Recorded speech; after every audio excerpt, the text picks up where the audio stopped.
I was 27 when the floor disappeared, not metaphorically. I mean, the entire structure of meaning I'd built my life on just vanished. And I fell. Kept falling. Still falling, actually. But here's the thing. Nobody tells you about freefall. Once you stop fighting it, once you stop reaching for something to grab onto, it starts to feel like flying. Stay with me on this one. It gets weird. If you're tired of motivational lies and fake positivity, if you want the truth without the sugarcoating, hit that subscribe button right now.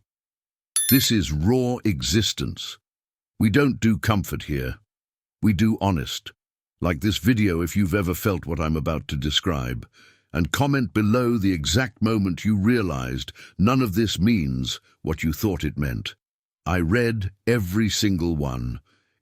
It happened on a Wednesday. Of course it was a Wednesday. Mondays are too obvious for existential collapse. Fridays have weekend promises to distract you. But Wednesday is the dead center of the week, the day with no personality, no redemption, just existing between better days that never actually come. I was sitting in my car in a parking lot. Had just left a meeting where we spent 45 minutes discussing font choices for a project that wouldn't matter in 6 months. And I was sitting there, engine off, radio silent, just existing in that strange space between leaving one place and arriving at another. And something in my head just clicked. Or maybe unclicked. Maybe something that had been holding everything together just gave up. You ever see those videos of controlled demolitions where they place charges at precise points in a building structure and then boom, the whole thing collapses into itself? That's what happened in my skull. Except there was no boom, just silence. Just the slow-motion realization that everything I believed about life, about purpose, about why I was doing any of this, it was all just gone. Not questioned, not doubted. Gone. Like it was never actually there to begin with. I'd spent 27 years building a life based on the assumption that it was building toward something, that there was a point to all of it. Get good grades, so you can get into a good college, so you can get a good job, so you can make good money, so you can have a good life, so you can retire comfortably, so you can, what? Die satisfied? Die knowing you did it right? But sitting there in that parking lot, staring at a concrete wall with a faded Employee of the Month sign from 3 years ago still hanging crooked, I couldn't remember why any of that mattered. Not in the philosophical sense. In the actual, visceral, this is my real life sense. Why was I doing this? Why was anyone doing this? What was the point of spending decades at jobs we tolerate, in relationships we maintain, pursuing goals we were told were important, all to end up where? Dead. That's where. Dead and forgotten and dissolved back into the same nothingness we came from. And before you think this is going somewhere dark, let me tell you, I wasn't suicidal, wasn't depressed. Actually felt weirdly calm, like I'd just discovered I'd been playing a game with made-up rules and I could just stop playing, just put the controller down and walk away. The field behind the parking lot was just sitting there, grass doing grass things, not trying to accomplish anything, not worried about its purpose or its legacy or whether it was reaching its potential, just being a field. And I remember thinking, that field has more figured out than I do, because the field doesn't need a reason to exist. It just exists, and when it stops existing, when they pave it over or it erodes or whatever happens to fields, it won't have an existential crisis about unfulfilled potential. It'll just be gone, and that'll be fine. Because being a field was never about going somewhere, it was just about being a field. And I sat there wondering when humans forgot how to do that, when we decided that existing wasn't enough, that we needed purpose and meaning and significance, that we needed our lives to be about something instead of just being our lives. I can't tell you the exact moment it happened, can't point to a specific thought that triggered it. But somewhere between looking at that crooked sign and watching grass not give a damn about anything, my entire worldview just restructured itself. And not in a good way, or a bad way, just in a different way. Everything I'd been taught about life, goals, meaning, success, all of it revealed itself as optional. Not wrong, not false, just optional. Like I'd been following a recipe for a dish I didn't even want to eat and suddenly realized I could just not cook it, could just eat something else, or not eat, or question why I was hungry in the first place. Have you ever had that happen, where something you thought was fundamental truth just evaporates and you're left holding what? Nothing? Everything? Both? You'd think this would be terrifying. You'd think losing your sense of purpose would feel like losing your mind, but it didn't. It felt like taking off a backpack I didn't know I was wearing, like I'd been carrying this invisible weight for 27 years and suddenly someone said, "You know you can just put that down, right?" And I did. Just put it down, right there in that parking lot. Didn't even know what I was putting down until it was already on the ground behind me. The first thing that happened was I laughed. Not because it was funny, because it was absurd. I'd spent my entire conscious life chasing purpose, like it was something you could catch if you just ran fast enough. And here I was, parked next to a dumpster behind an office building, realizing purpose wasn't something you find. It's something you make up, and if you make it up, you can unmake it. You can just opt out. And opting out didn't mean giving up. Didn't mean becoming passive or nihilistic or whatever word we use for people who stop pretending the game matters. It just meant seeing the game for what it was. A game with made-up rules that you didn't have to play. I called in sick the next day. Didn't tell them I was sick with existential clarity. Just said I had a bug, which was technically true. I was infected with the understanding that nothing I was doing mattered and I needed time to adjust to the symptoms. Spent the day walking. No destination, no purpose to the walk, just walking. Through neighborhoods I'd never seen, past houses where people were living lives that probably felt important to them, going to jobs that probably felt necessary, maintaining routines that probably felt meaningful. And I wasn't judging them, wasn't feeling superior. If anything, I envied them. They still had the illusion, still believed the story, still thought their lives were building toward something instead of just happening and then stopping. But I couldn't get it back. The illusion, I mean. Once you see through it, you can't unsee it. It's like those optical illusion images where once you see the old woman, you can't go back to only seeing the young woman. Both are there. But your brain knows now. Knows it's a trick. Life is the same way. Once you realize purpose is something we invented because we couldn't tolerate purposelessness, you can't unknow it. Can't go back to believing in the inherent meaningfulness of career advancement or personal achievement or legacy building.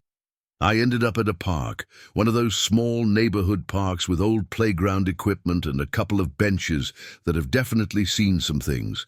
Sat there for, I don't know, hours maybe, watching kids play, watching dogs chase balls, watching people jog past with that determined look like they're running towards something important instead of just running. And I thought about all the things I'd been told were supposed to give my life purpose. Career, family, achievement, contribution, making a difference, leaving the world better than I found it. All these noble-sounding concepts that, when you really examine them, are just elaborate ways to avoid admitting we're here for no reason and we're trying to retcon meaning into random existence. Do you know what that's like? To suddenly see that everything you thought was a foundation was actually just scaffolding. Temporary structure you built to make yourself feel stable while you floated through space on a rock that doesn't care if you're on it or not. Here's what happened next, and this is where it gets interesting. I became useless, not in the depressed, can't get out of bed way, in the can't pretend this matters way. Went back to work after my existential sick day, sat in meetings, nodded at appropriate times, contributed comments that sounded engaged, but inside I was just watching people perform importance, Watching people act like the quarterly projections mattered, like the client's satisfaction mattered, like any of it mattered beyond the immediate present moment we were experiencing it. And I couldn't do it anymore, couldn't perform the caring, couldn't pretend that making this company profitable was a meaningful use of my finite consciousness. Couldn't maintain the illusion that my career trajectory was anything other than a made-up story I was telling myself to justify spending the majority of my waking life doing things I didn't care about. So I quit. Didn't have another job lined up. Didn't have a plan, just quit. And everyone looked at me like I'd lost my mind. And maybe I had, but maybe losing your mind is just what we call it when you stop believing in shared delusions. My parents were concerned. That's the polite word. Actually, my mom cried. My dad asked what I was going to do, and I said, I don't know. I don't know what I'm going to do. And I don't know what the point of doing anything is. And I'm okay with both of those things. That was not the answer they wanted. Friends stopped calling, or they'd call, and the conversations would get uncomfortable because I couldn't fake enthusiasm for their life updates. Someone got engaged, and I couldn't muster the excitement. Someone got promoted, and I couldn't pretend I was happy for them, not because I wished them ill, but because I couldn't maintain the fiction that any of it mattered. You think you're honest with people. You think your relationships are authentic, but they're not. They're based on mutual agreement to pretend things matter that don't. And when you stop pretending, people can't handle it, can't be around someone who won't validate their choices, won't confirm that the life they're living is meaningful. So they leave, and you're alone, which is what I am now, mostly alone, and people assume that means I'm miserable. That losing my sense of purpose led to losing everything that made life worth living. But here's the thing they don't understand. I didn't lose anything. I just stopped carrying things that weren't real, stopped maintaining relationships based on shared delusions, stopped pursuing goals because I was supposed to, stopped pretending to care about things I don't actually care about. And what's left? What's left when you strip away all the pretending? This, just this. The actual experience of being alive, the actual sensation of consciousness, the actual moment-to-moment reality of existing without the constant weight of needing it to mean something. I wake up when I wake up, eat when I'm hungry, walk when I want to walk, sit when I want to sit, read books that interest me, have conversations with the few people who can tolerate honesty, watch the sky change colors because it's happening and I'm here to see it. Is that purposeful? No. Is it meaningful? No. Is it enough? Yeah. Yeah, it actually is. I spend a lot of time in fields now, not doing anything, just being in them. People don't understand this. They see me sitting in an empty field and they think I'm depressed or lost or wasting my life. But I'm not wasting my life. I'm having my life. Right now, in this field, watching grass grow and die and not care about either process. You know what fields teach you? That existence doesn't require justification. The field doesn't justify itself, doesn't wake up wondering if it's reaching its potential, doesn't compare itself to other fields, doesn't worry about legacy or impact or whether it made a difference. It's just a field, being a field, until it's not a field anymore, and then it's something else. Or nothing, and either way is fine because the field never needed to be eternal to be a field while it was a field. We're the same. We're just here, temporarily arranged atoms that became conscious. And consciousness is doing what consciousness does, which is trying to make sense of itself, trying to find meaning in its own existence, trying to justify the cosmic accident that made it possible. But what if we don't have to? What if we can just be conscious for a while, and then not be conscious, and that's the whole story. I'm not saying don't do things. I'm not saying become passive. I'm saying do things because you're doing them, not because they're building towards some imagined purpose. Eat because eating feels good. Talk to people because talking to people is happening.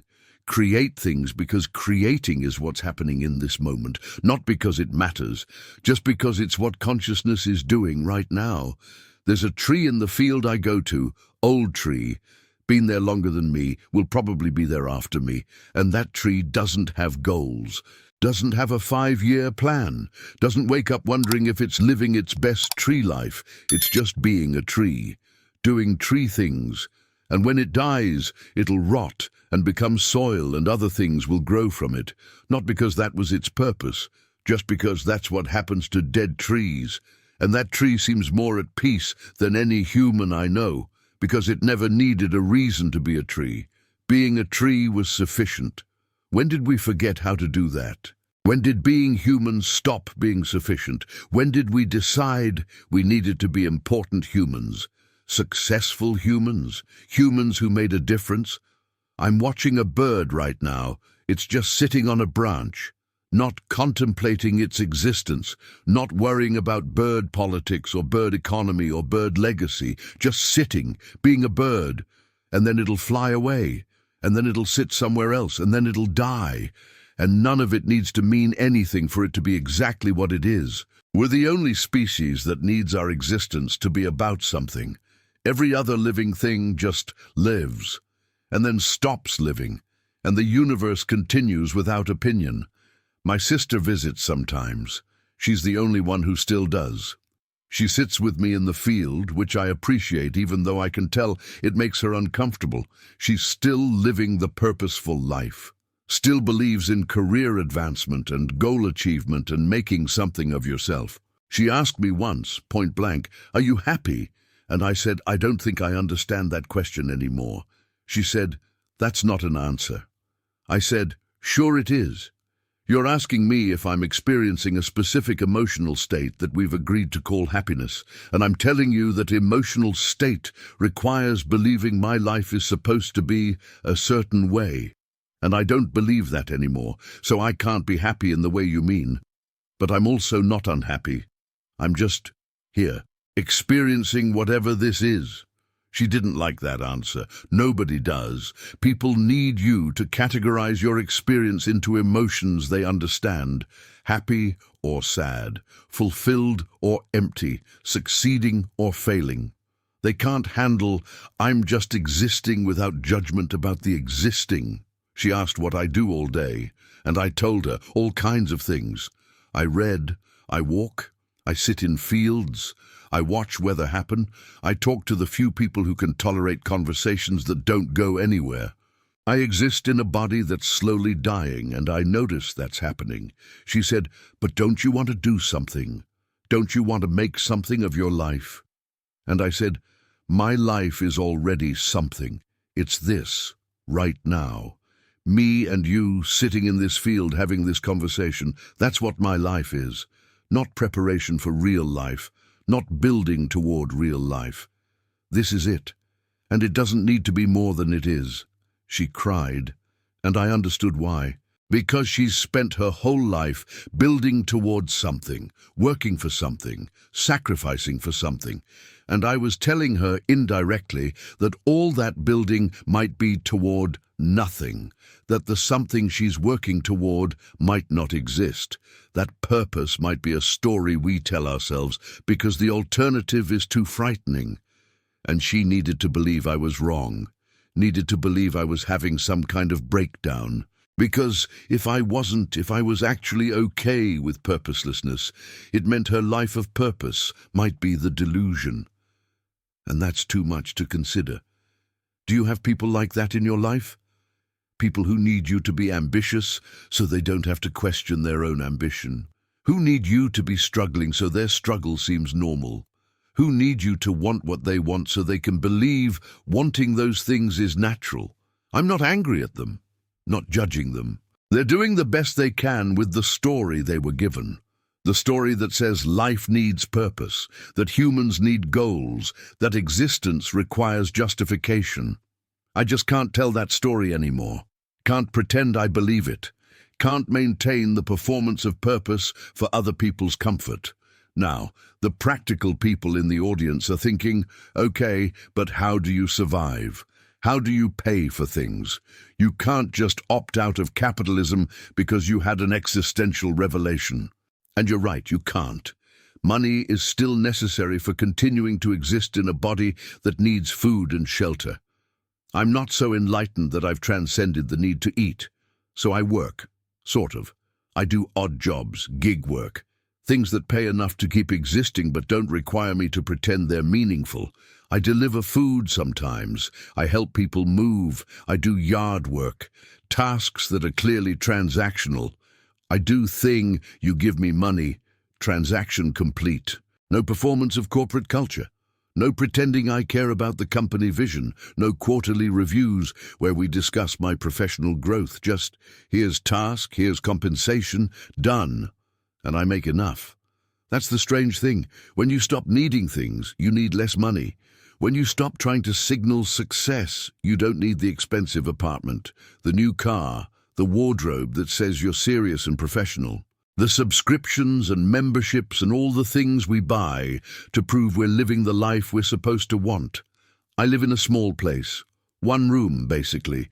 People would call it depressing. I call it sufficient. It has a bed, a place to cook, a window that looks at trees. What else does existing require? And before you think I'm romanticizing poverty, I'm not. Being poor is hard. I know it's hard.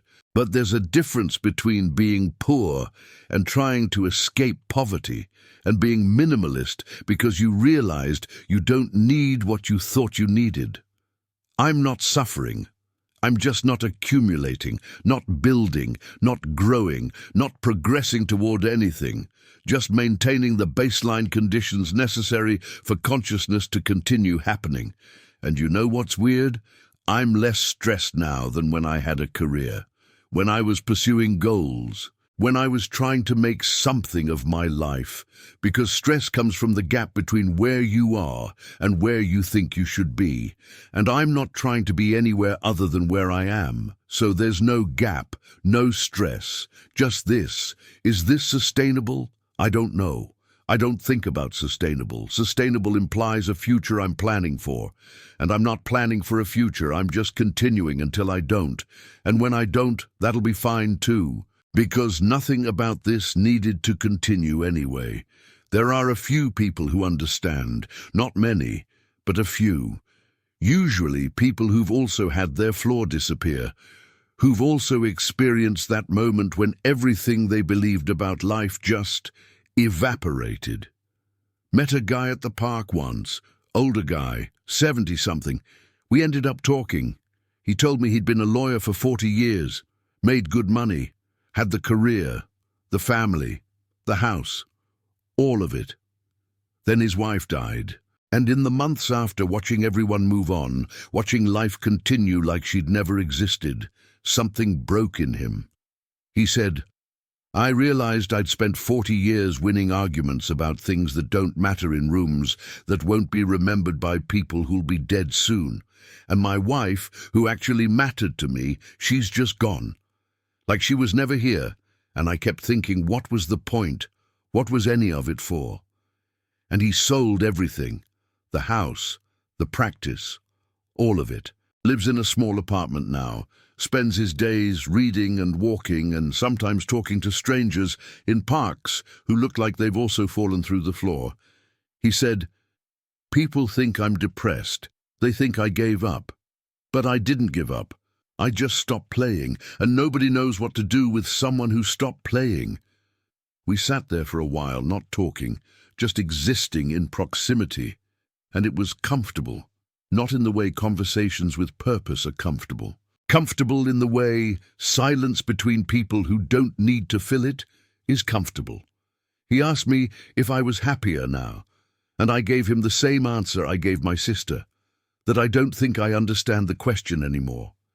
He nodded, said, yeah, happiness is something people with purposes experience. We're not happy.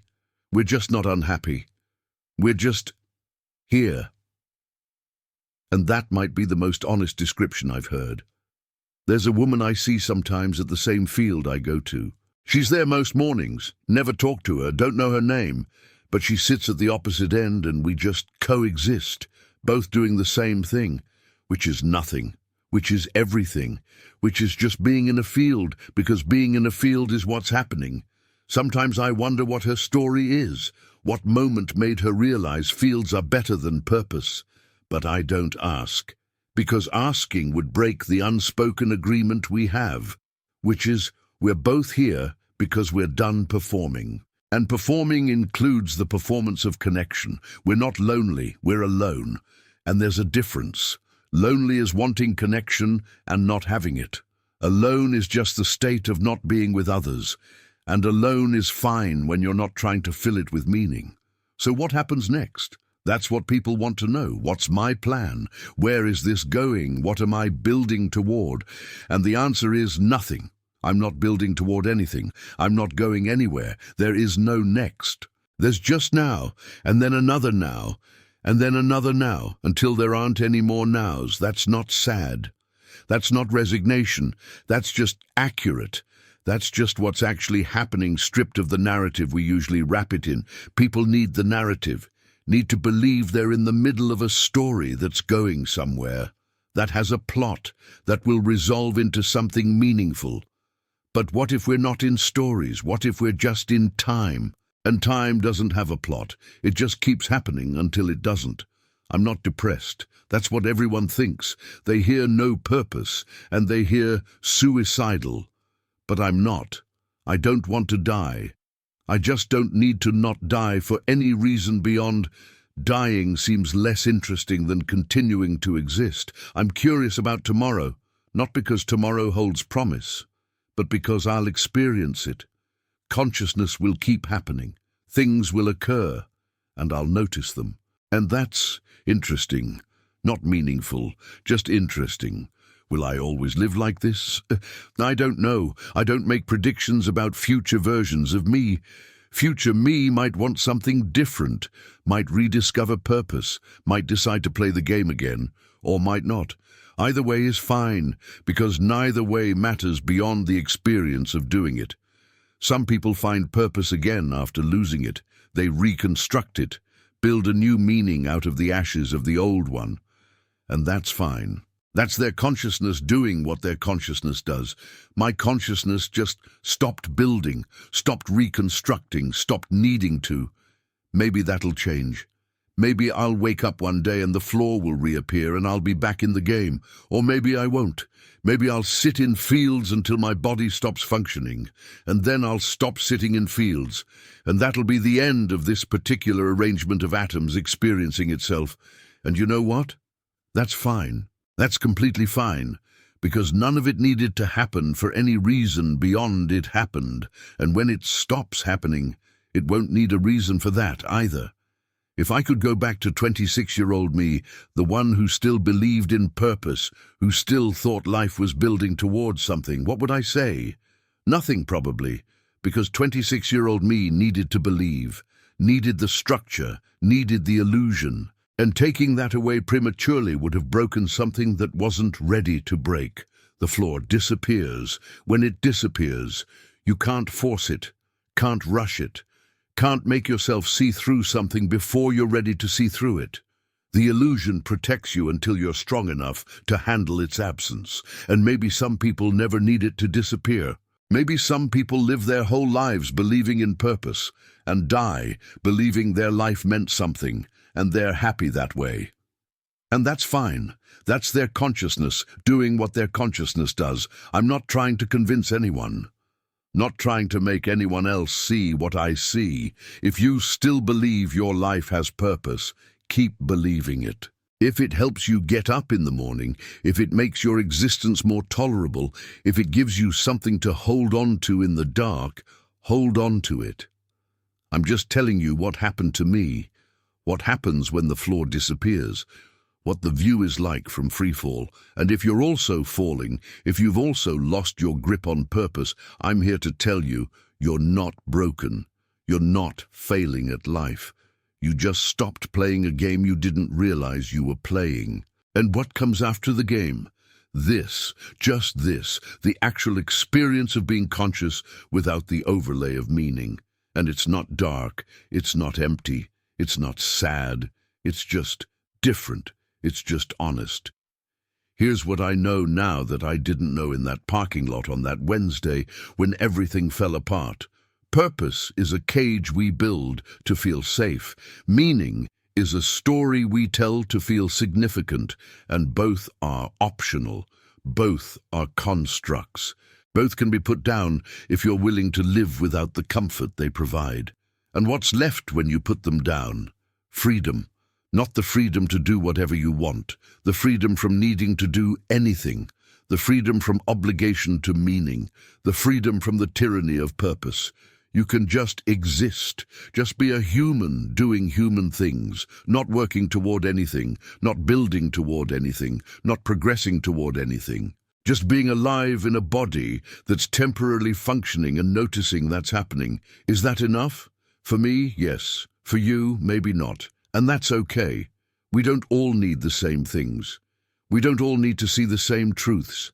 Some people need purpose, some people don't. Neither is better, neither is worse. Both are just different ways of organizing consciousness. I'm not enlightened, I'm not wise, I'm not special. I'm just someone who fell through the floor and stopped trying to climb back up. Someone who looked at the void and shrugged. Someone who realized purpose was optional and decided to opt out. And if you're reading this, if you've made it this far, you're probably either falling too, or you're curious about what's down here. And I'll tell you, it's not scary. It's not empty. It's just different. It's just honest, in a way that life with purpose isn't honest. The field is still here. The grass is still growing and dying. The sky is still changing colors. And I'm still watching, still being, still existing without needing it to go anywhere. And tomorrow, I'll do the same thing. Not because I should, not because it's meaningful. Just because I'll be alive tomorrow, and I'll need to do something with the consciousness that's happening. And sitting in a field is as good as anything else. That's what happened next.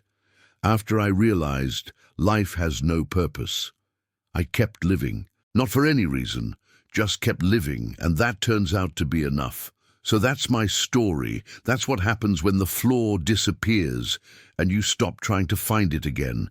And if this resonated with you, if you've also realized none of this means what we pretend it means, hit that subscribe button.